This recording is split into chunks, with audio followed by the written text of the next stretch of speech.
So it has been a while, but Test cricket is back for South African cricket fans. We take on the West Indies in a two-match Test series in the West Indies, and they come off the back of a series defeat to England in which they performed pretty poorly. Our South African cricket is in a new place, and we go in with a squad that we'll talk all about and has a lot of new components and a few little pieces of the puzzle that need to fit in over the next couple of years.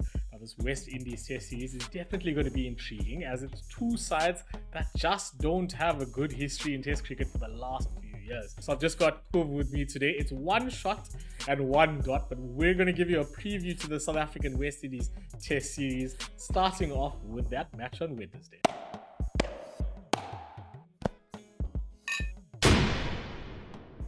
So, Cove, South Africa and Test cricket again, it's been a long time coming. The last series was some time ago against New Zealand in a series that we've all said was a write-off. We played a eight-string side there, and that looked pathetic. What do you think is going to happen in this one against West Indies? Yeah, BoiMaam, I'm quite excited to watch some Test cricket again. But I'd be lying if I said I wasn't a bit nervous about what to expect from this Proteas team. Very inexperienced squad, Mm. just a handful of players that have some substantial Test cricket experience. So it could go one of two ways. They could completely tank, or they could just kick off their Test careers. We'll just have to wait and see how it goes. But all in all, I'm quite excited for the series to kick off the next segment in South Africa's World Test Championship run. Yeah. We spoke about it quite a bit in the previous episode at the back end there.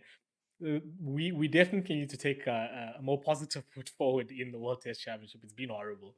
As we said in the Yeah. previous one, 4 games played, 1 win and 3 losses. I almost said it the other way around there because you're so used to South African Test cricket being quite strong. But as you said, completely different now. We've got a lot of young players, quite a few, Yeah. with barely a Test cap to the name. I mean, our number three that we'll talk about just now has one Test cap to his name. Yeah, two innings, 4 runs, and doesn't look entirely great. But we'll get into the squad a bit more. Before that, I want to talk a bit about what are we expecting from West Indies. They come off that series loss, as I said, and some mixed bag performances from most of their lot. I think we did say Josh De Silva was good. There anyone else that you are looking out for? Think is going to perform pretty well in the series? The one person or the one bowler I would have been scared of is rested for the series. So that's Alzarri Joseph. So, I mean, if you have to go by the England versus West Indies series and what we have come to expect from South African Test team, it should be a no-brainer, right? Yeah. It should be an easy series win. But the reality is that it's so far from that we don't know what to expect from this team. And equally, we don't know what to expect from West Indies. Mm. Yeah, I They agree. had one massive innings against England, 400 plus, and the rest were all subpar performances. What I would say is that I would like to see South Africa be dominant in the series. Yeah. We want to get back to the level of playing against the big three, England, India, and Australia. And we saw that England demolished the West Indies. Mm. Mm-hmm. And even if it's even an even toe-to-toe battle, then that's not going to give me much hope for South Africa competing against the big boys. I know we're kicking off another, what can we call it? A phase of Another sorts. another phase of trying to rebuild Test cricket in South Africa. But it seems like we've been rebuilding that phase over and over again for the last 5 years. Yeah. And we'll get into it a little bit more when we go through the squad and the expected lineups. But seriously, man, this can't be the state of South African Test cricket. Shit. That 100% squad agree. can't be the best that we have to choose from, given there should have been like a succession plan. And it seems to have so Mm. many uncapped players and players with less than 5 tests. It's Mm. a serious blunder on the part of the selectors on behalf of the board, because it seems like there's no succession planning. And we all bitch and moan about this in our daily jobs about succession planning and people retiring and people leaving Yes. and no knowledge being transferred and all of that. And it's ridiculous to see it on such a scale, a national sports team that's supposed to be one of the crown jewels of the country. Like, it just doesn't make sense. Yeah, I think you're hitting it on the head there. A lot of what we're seeing, and I think the two teams put together portray exactly that image. There's just been a lack of any foresight or planning when it comes to not just Test cricket but across the board. Because as you say, there's so many players in both the squads that don't have a lot of Test experience or, in general, international cricket experience. Period. There is a very interesting or funny, I should say, quote that I saw from a Barbados newspaper. So the two men at the top of selection for the West Indian cricket team at the moment, a guy with the surname Shallow and another one with the surname Graves. And the paper led with the line that all that's going to happen with these two men in charge is that the West Indian cricket is going to find a shallow grave for a sport that was loved by so many people across the Caribbean. It's finally dying because there's Uh-huh. absolutely nothing going right, and it's the same thing with us. I think if we don't It's the catch a wake same. up right now, we're going to be in for a long haul that looks exactly like Mm. West Indian cricket. And I understand they've had financial difficulties, and we do too, to be fair. But there has to be a better plan in place to make sure that these things don't Mm. happen. Fair enough, both teams don't play a lot of Test cricket like they used to because of the same financial issues. But in and amongst all the other cricket that's being played, there should still be something going on behind the scenes, whether at the domestic level or in the A teams or in the schools teams, youth teams, to prepare for the Mm. next generation of cricketers. Because we went from having some of the best cricketers in and around the international scene to having people that barely anyone knows. Mm. No, no, you're completely right. And if you were to believe the rumors of a meeting that was held recently, Hmm. there are substantial rumors that because of the lack of money in Test cricket, that there is a big motivation for moving towards only six top tier Test nations. And if you take, well, let's call it India, Australia, England, and I'd put Yeah, New Zealand in there. I mean, they can yeah, finance some good Test series. yeah. That's four of the six spots already Locked taken. down. And Exactly. South Africa, we consider them to be a top tier nation. They can't be battling against the likes of West Indies, Sri Lanka, and Pakistan to get one of two spots that are available if they go to a top six tier system for Test cricket. And I Hmm. mean, like we said previously, if the lack of investment and funding for Test cricket in all of these nations is as severe as we think it is, I don't blame the powers that be for making this decision. Yeah. Because as it stands, it's an unfair playing ground, and we've spoken about this before. The amount of Test cricket that the top three play versus the rest, it's Hmm. it's it's utter chaos and it's madness, and you can see that in the results, stats, and everything in between. So if the powers that be make the decision to just make it six teams, who can We can't blame have them? too many complaints. All it means is Exactly. all it means is one of those three teams are either going to be hosting or visiting another team in the top six. Hmm. The net money that's invested in the game is not going to be changed. England take on Zimbabwe. I think they host Zimbabwe not too long from now, and it's going to be the first time that a touring side is paid to tour because they've realized on their end as well, I guess, that there's just no money in it anymore, and Zimbabwe can't afford to tour England if not for England Mm, paying them a fee to come and play on their shores. And it's probably going to get to that point if it does go to a six-team tier system. It's very likely that a lot of the good work that has happened in cricket, like let's take a team like Afghanistan, for example, that started playing Test cricket relatively recently. They've been growing in the sport, but all of that's going to fall away pretty fast unless one of the big six, which we'll call them at that point if it happens, wants you to play cricket. with the state of South African Test cricket, the performances, the money invested in that, Afghanistan seems like the right level of opposition for us at the moment. Yeah, I mean, They'd it would be probably fair. win. I actually think we would struggle. We would struggle against They would win. Afghanistan. Now we're not trying to be a bunch of sour grapes here. I mean, we haven't lost the series yet. Not that we want to either, but the sentiment across most South African cricket fans at the moment, I think, and I'm not sure if you feel otherwise, you can drop us a comment letting us know exactly that. But the sentiment is grossly that we are in a very very shaky place as of now in terms of Test cricket, and if this series doesn't go to plan, I foresee some chaos in the near future because, as we No, said, 100%. we can barely afford a series. So everyone that you do engage in kind of 100%. want to win. The truth of the matter is that we're grasping at straws. Hmm. We are excited that in the next year we're playing West Indies, Sri Lanka, Pakistan, and what's it, Bangladesh. Yeah, That's our level at the moment. And that's which what we're is excited for. And that's what we're nervous about. That's yeah, because if ridiculous, it bro. doesn't work, then it shows it confirms all the Hmm. Then we'll what have we're to saying pay now, basically. Zimbabwe to play in South Africa. Yeah, and that's a modern day Zimbabwe, not one that has some flower brothers involved in their cricket Mm, or heat streak and all of yeah. those that were actually pretty good back in the day. No, I mean, I'm with you that, you know what, we're not down and out. We're Hmm. not being, or I don't believe that we're being completely negative.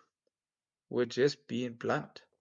That is Yeah, what the state of I it think there's a is. bit of And realism. I wish that these boys put up their hands and put in performances so that we Exactly. can have a consistent test team for these next four series. What we can't afford to do is be chopping and changing the squad in between series. Spot on there, because as comes with all of the chaos, it's an opportunity for a lot of young cricketers now to go ahead and make themselves those cricketers that we yearn to see, to be there Mm. 5, 6, 7, 10 years from now at the top of the lot. And they can do it. We've seen a lot of potential in the squad. Now, let's just, we'll quickly talk about the squad itself whilst we're here. No, because I think this is a good place just to lead on to what I was going to say next. Yeah. Was that I'm going to be a bit contradictory here and say that I'm saying that we can't afford to chop and change the squad over the next few series. Mm. But in the same breath, what do you think about the whole change of the selection criteria and structure in South African cricket? Because I think it's ridiculous. I In I what think sense? it's Shukri Conrad and nobody else. Oh, He's yes. Oh, judge, yes. jury, and executioner. Like, I mean, how does that work? England had Yeah. tried it in the past, and they were like, no, Why? this doesn't work. After their heavy Ashes defeat, and they went back to the Yeah. selection panel. What if Shukri Conrad decides, nah, I don't want this job, or he gets fired, and the new head coach comes in and he has a totally different idea with Exactly. a whole different bunch of players? How are you going to get consistency from that? Yes, you Exactly. gave it to Absolutely Shukri no Conrad continuity. now because he's been in the CSA system, he knows the players, and that's the benefit of the Yeah. doubt that we're giving him. What if you have to bring a flippin' Gautam Gambhir to come and be the coach of the South Yeah. African national Exactly. test team? How's he gonna know who to choose? You've got to have a selection panel. That's just the way it is. I agree. And I you agree. I mean, and if giving you him have to all the make a control. small yeah, if you have to make a small comparison with football, like I know there's a lot of football fans out there that always want the manager to have the final say over transfers. I've Mm, maintained that that's nonsense. Like he should have a say, but not yeah. the only and final say. You've got a group of people that are bought into a certain culture, irrespective of sport, irrespective of club or national cricket or football or whatever it is. But you've got a group of people that are bought into this culture of the way we want to play and what we want to do moving forward. You can't give that Yes. much Yes. power to Yes. just one person. Yeah. And I just think that was a ridiculous move. And apparently it's been for a trial period, but that was like over a year ago. And you can't tell me that's working. Come on. I mean, there's no evidence to suggest that it is at the moment. As the saying goes, absolute power corrupts absolutely. So if you give him all the power, as you're saying, it's not. There's a problem when he gets sacked, but there's also a problem if his vision doesn't align with the board vision or the vision of a greater good for South African cricket. We Hmm. need to have a more holistic structure in place, which I think you're alluding to there. As you said, with football, it's a very good comparison because this is why directors of football have become such a big thing over the past, I would say, 10 years or so. Prior to that, there was a lot of manager power, like Sir Alex Ferguson is a good example, but that's because he was so heavily involved in all parts of the Man United structure.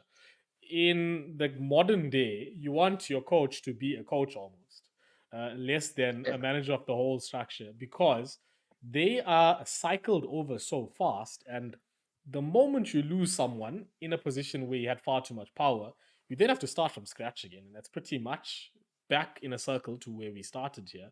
It is exactly what the problem is with South African cricket. There's been so much change in the boardroom, behind the scenes, with management.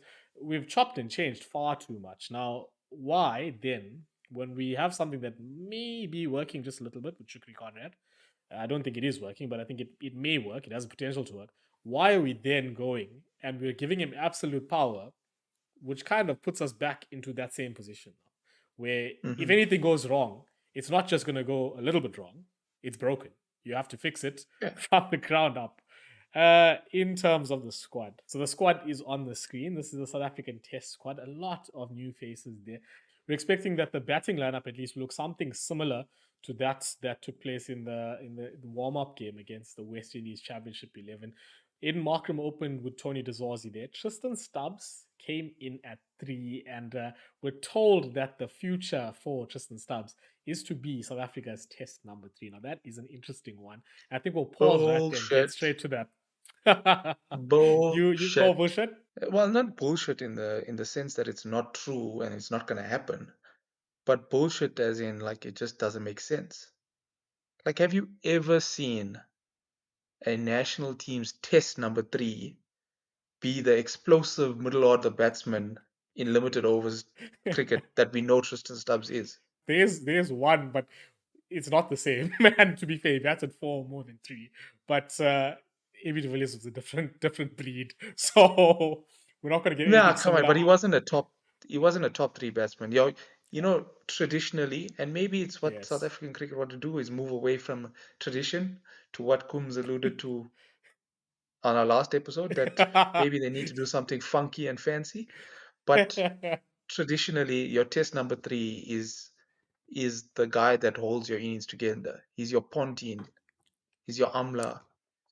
He's not your Stubbs, bro. I And think he's it especially not your Stubbs with one test match under his yes, belt. yes.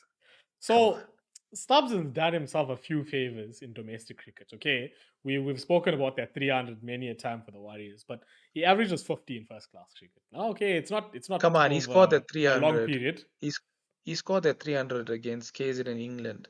Basically Maritzburg, where you worked. All the cricketers were running in the streets. Come on.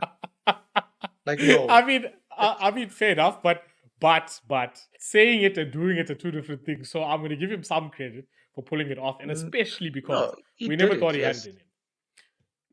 If he can bat, remember that 300 came off like 372 balls. Yeah, it's quick, brisk, All that meant brisk is that dependably.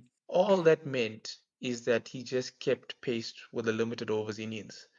When push comes to shove in test match cricket, when the bowler is Can he bowling see it line and out? length for 5, 6 overs in a row, can he score 30 of 100 balls? So I that is personally don't think he can. that is my worry with it as well. So in the in He doesn't have the the the warm up temperament to be a game, 3. exactly that. In the warm up game, he got some balls on the length that troubled the stumps, so to say. Block, block, block. Did all of that well. And then the wicket ball was a half tracker on, I could even say, seventh stump. No foot movement whatsoever. Stuck a bat out there, pushed at it, threw it so wide, ball flies to second slip. And I'm like, if you don't have the patience to bat more than 14 balls against a third string West Indies Prime Minister's 11 or whatever you want to call it, gonna be a bit tough playing against real cricketers when we are okay. No disrespect to the young guns that bowled in that game, but when you're playing against a big side, like just say we come up against an Indian pace attack, Australian pace attack, or even the new Gus Atkinson led Indian pace attack, you're gonna have problems batting Mm, like that at 3. yeah. I will give him Nah, though and even that he has time on his side, so he definitely can yes, adapt to time. it. But But it's not I his don't know if fault. Let's get that right. This is yes, yes. management. This is Shukri Conrad. He came out with a statement, and he made this bullshit statement about he wants the top order to be big, physical, imposing threats. Dezozi, Markram, Stubbs. Like, what the hell does that have to do with anything? I, Come I on, don't man. get it. I honestly don't get it. I think a I better hope he does shout at well. 3. Yeah, I also hope he does well. I mean, I hope nothing but the Mm, best for Tristan Stubbs. We all rate him. We all think that he's going to be at at least in some format. I would hope that it's in all formats, but at least in some format, he's going to perform for South Africa over the long term. He turns Mm. 24. He actually turns 24 in a just over a week. I think it's on the 14th. So hopefully by the time he turns 24, we are saying, yeah, I know he's ready to be number 3 now. But the actual thing I was going to say before that is, I think David Bedingham is a better shot to bat 3 for us. Even though he started his Test career so late for us, he's played so much of county cricket and so well. He's a very traditional number 3, number 4. He looks like he can anchor you in innings. He's batted very soundly in the past for us. Okay, he did play in that Mm. New Zealand game, and funnily enough, I remember myself telling someone at the time, there's only one player here that actually belongs in the side going forward. He looked like it was like a bunch of kids in a park and then an actual senior men's cricketer batting with them. Completely different Mm. class. And I think Mm. David definitely he deserves his shout now. Possibly a good option at Mm. 3, but they're probably going to play him at 4, realistically. No, the top four I think is like set in stone. There's Bavuma at Do- 4. So we're saying betting him at 5, Verena at 6. That's what That I is like. that No, is he Temba came out and he made a statement about it, and he said, yeah, he's ready to bat 4. So I actually think, we and possibly have. without going through the rest of the squad, but my preferred lineup would be Hmm. Markram at 3 and Temba to open. I don't mind That's Markham at 3 that's what either, I but think. the one thing is, I don't know, we've said Markham has been poor in Test cricket for some time. He is not as poor as I made it sound over the recent past. Recently, in his last like 5 or 6 innings, he's done well, but he's done well batting at the top order. And I'm gonna go back to that word temperament. Even if he doesn't have the temperament or hasn't shown it in the past, we've seen with his captaincy, he can remain calm, he can remain collected. Hmm. I think he's the best shout at developing, at least into our number 3. Because you must know, this whole squad is going through development changes. Stubbs needs to flip and grow by this much to be a number 3. Marker maybe by this much. Yes, Timber, yes, I don't know. Right. But even the experienced players in the squad, they're going to go yeah, through an adjustment period and they need to find new roles yes. in the team that's best for the team. And I'm saying this because I think Dezozi is utter trash. I don't even know why he's there. So Tony came through the development side in the manner that a lot of cricketers should have. He was brought in similar to Markram, brought in with foresight, captained at the youth levels, younger cricket, all of that, and he played quite well in first class cricket. I think his average has dipped quite significantly over the recent past. It is sitting around I think 38 or 42 at the moment, but he can be good. It's just the problem is when you play 5 Test matches a year, what the hell do you think is going to happen? I do rate No, him. I do rate him. I don't. I think he just needs some time to click at international level. It takes everyone time, but yeah. Now the other thing is we've time mentioned is all what these we don't names. have, man. We don't. We don't. Just we've mentioned all of these names, but where does Ryan Rickelton fit in? Does he bat 7? This is I don't know. Yeah, I honestly if he don't bats know. 7, if he bats 7, then it's a freaking complete joke. Yeah. Because then they just got a straight replacement for Quinny. The thing is, I mean, I think Varane is going to be in the side. shot. No, I also think so. I don't It's, think I don't I'm just taking a second here because I don't think Rickleton's going to play, and I don't know how many times we have to say this. What does the lad have to do to get into the bloody South African side? It's been years and I now. mean, Like past players will tell you that, you know what, form is transferable. As long as you have yes, the right mindset, if you're in good nick, good touch, you're hitting the ball well, that change to test cricket is not as hard as some people make it out to be if you no, feel I good agree. about yourself and you're playing well. And he's been playing well for years now. Just give him a chance, man. Literally for years. Give him a Just give him a consistent chance. run in the side. Let him go. He should be afforded the opportunities that people like Riza have. Just to go back to Stubbs, because you're saying, a good run. So what Mm. Shukri said was that they are going to give him a good run at 3. So even if he fails this series or the next, I think this whole cycle he's gonna It's bat gonna 3. be it's gonna be at 3. Yeah. I wonder at what point they make a decision though, because if let's just assume that it's not gonna work. If we say it's not gonna work, at how many matches does he get before he's dropped? If we're being serious humans here about Test cricket, you can't have a number 3 averaging under 40. You can't. It's Nah, he's they'll pointless. play him till he dies if that's the criteria.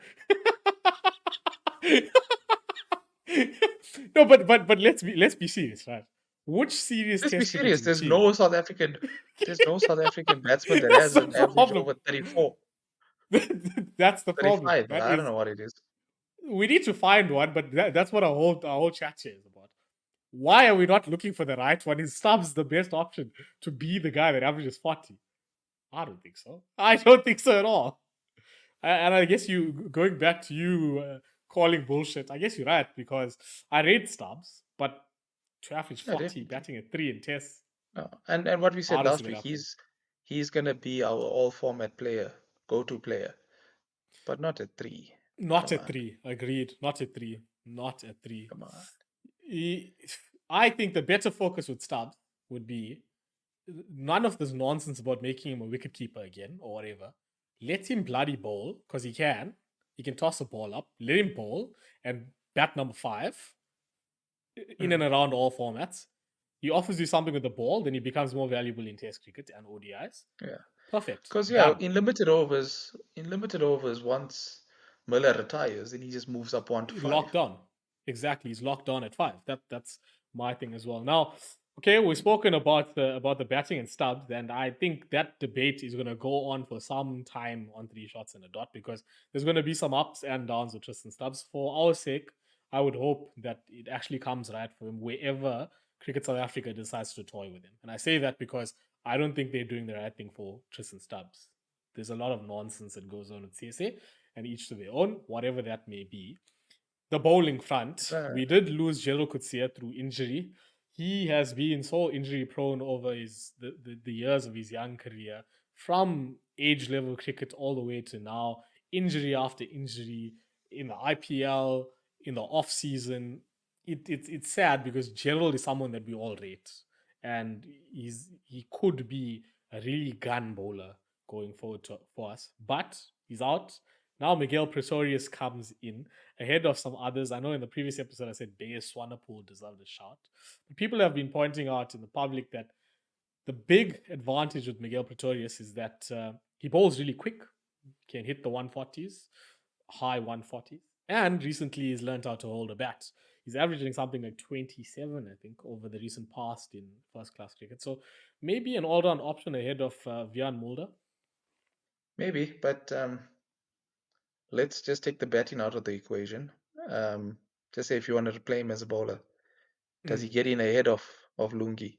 I think Nandre Berger and KG are locked. Yeah, So then I it's I agree with that. With Nandri and KG being locked, I think if you asked me the question about Lungi 5 years ago, I would have asked you, "Are you mad?" But Lungi's been really poor for some time now. After his recent but he bowled spurt of well. He, injuries, he took he he took did, some wickets in the he did, warm-up and game. So at the back end of that, I think it was in the second innings, he looked like he was finding a lot of shape with the ball again. And we were speaking about how South Africa lacks swing bowlers at this moment in time. And I think maybe you'll get a little bit out of Lungi. So you're gonna go back to we starting with a new team here. We're probably gonna play a little bit of pedigree. So it'll probably be Lungi, KG, Nandre. Then one spinner because I if they agree. drop Kesh, I it makes no sense. They'll You play play him. Pete and And Kesh. I agree. Nah, just Cash. If it was me, I'd play Lungi, Nanre, and KG.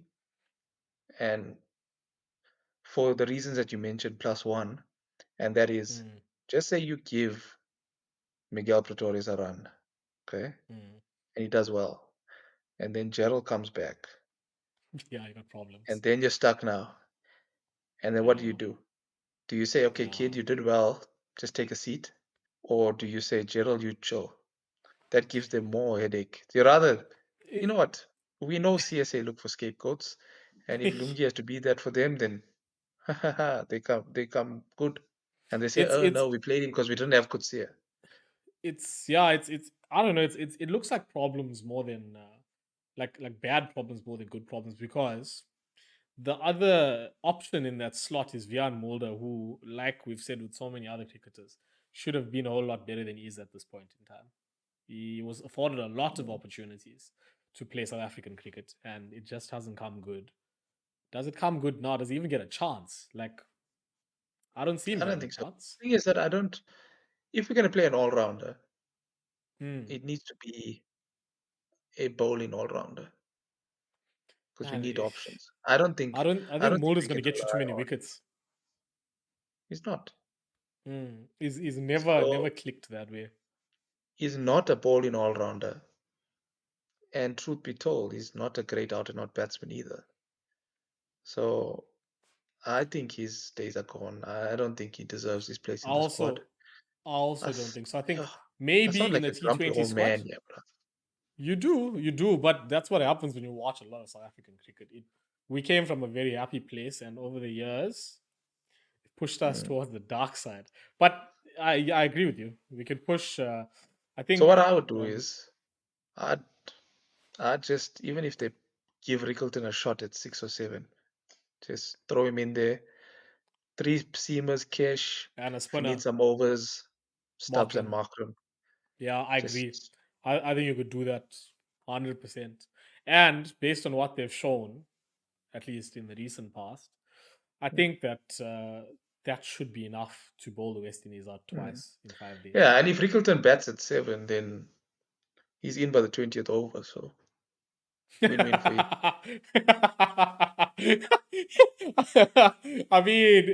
Look, you would be in by the 20th over, but there's two Oaks there that I think are going to bat a little bit longer, and Markram and David Bedingham. So maybe the No, I'm 31st joking. That was a over. joke. Okay, so what we've come up with in terms of the squad is a lot of problems and not many solutions to the problems.